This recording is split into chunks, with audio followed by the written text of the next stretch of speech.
Hello sailors, you're watching the Dodgy Kebab, and this video is a look at PlayStation 4 games you can only download from the Japanese PlayStation Store. To some of you, this will sound as pointless as Microsoft HoloLens. But Japan has a long history of great country exclusive video games.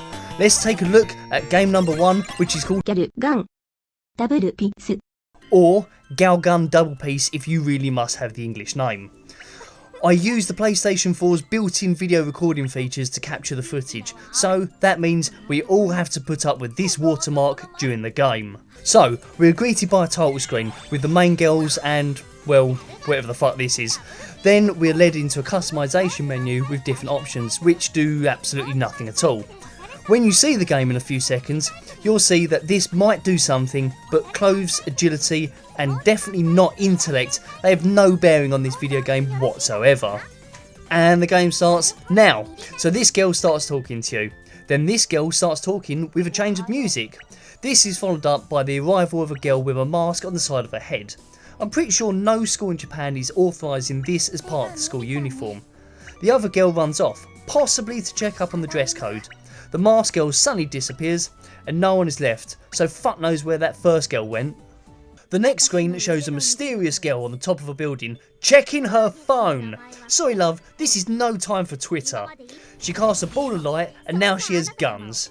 With the guns, she starts to take aim at some people but stops when she spots a demon hiding behind a sign. She makes a phone call again and shoots her gun and...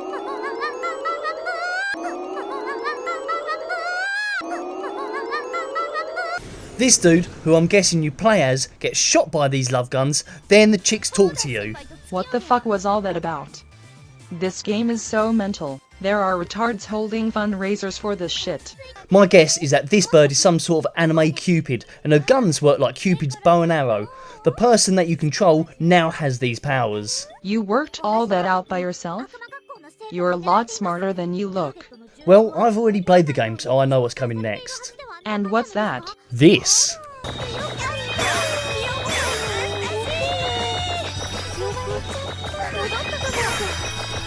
That's right, it's an on-rail shooter that requires you to aim your love gun at girls and then shoot them until they succumb to you. On top of that, every so often a girl comes along that needs to be touched enough before she succumbs to you.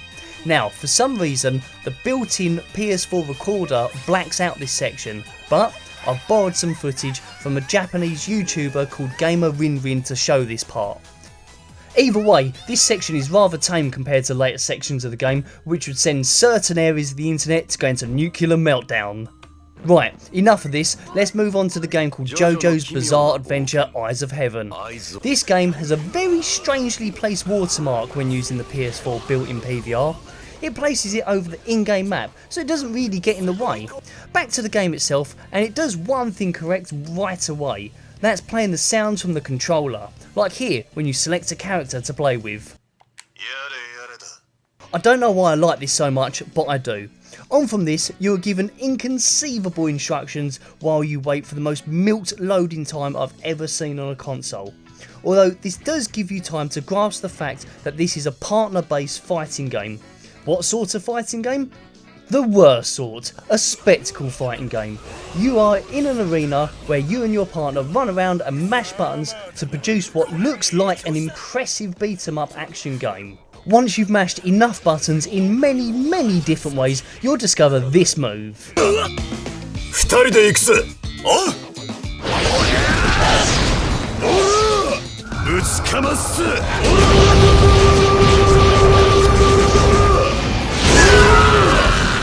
Then it's pretty much over for the other side, as you'll do this over and over.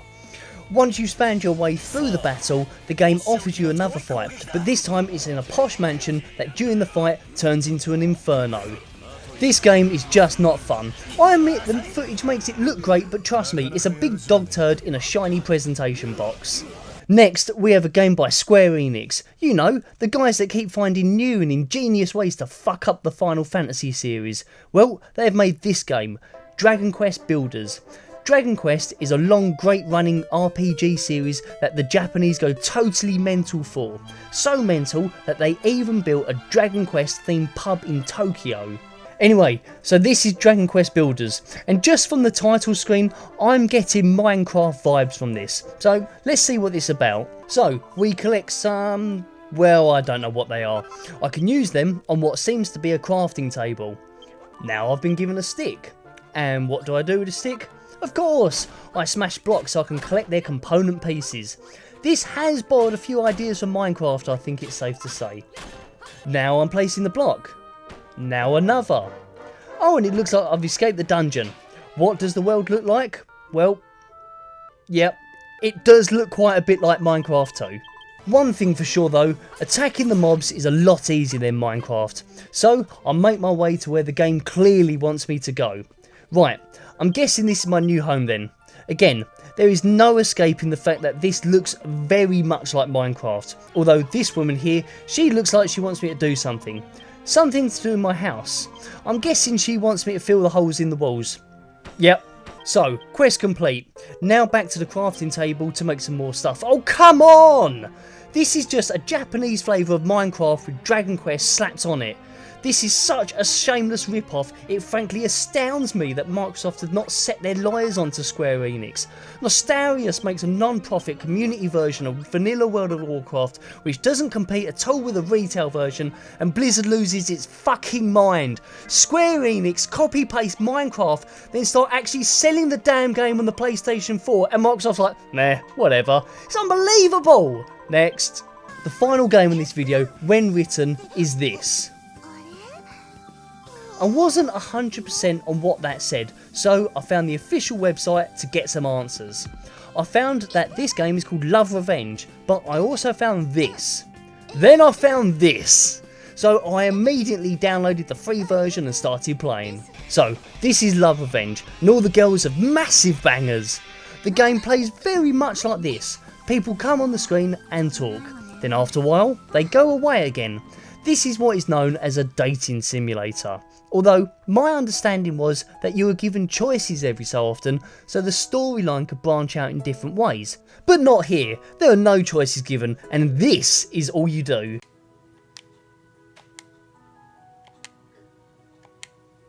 Soon you'll get bored, and you'll do this.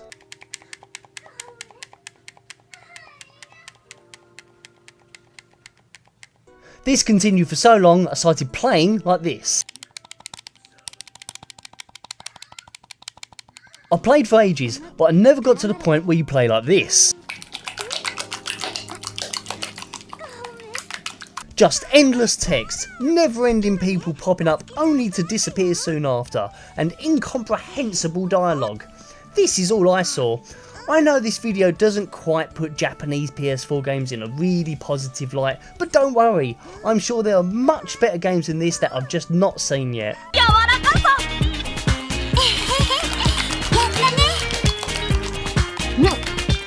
Hello sailors, thank you for watching the video, hope you enjoyed it. If you'd like to support me in my future videos, there's a Patreon link down there if you want to go that way, or by request I've now added a direct PayPal donate button, so if you want to do it that way, do it that way. There's other things you can do. You can follow me on social media like Facebook and Twitter, and why not have a look at these other videos I'm linking on the screen right now. Anyway, that's all, bye bye.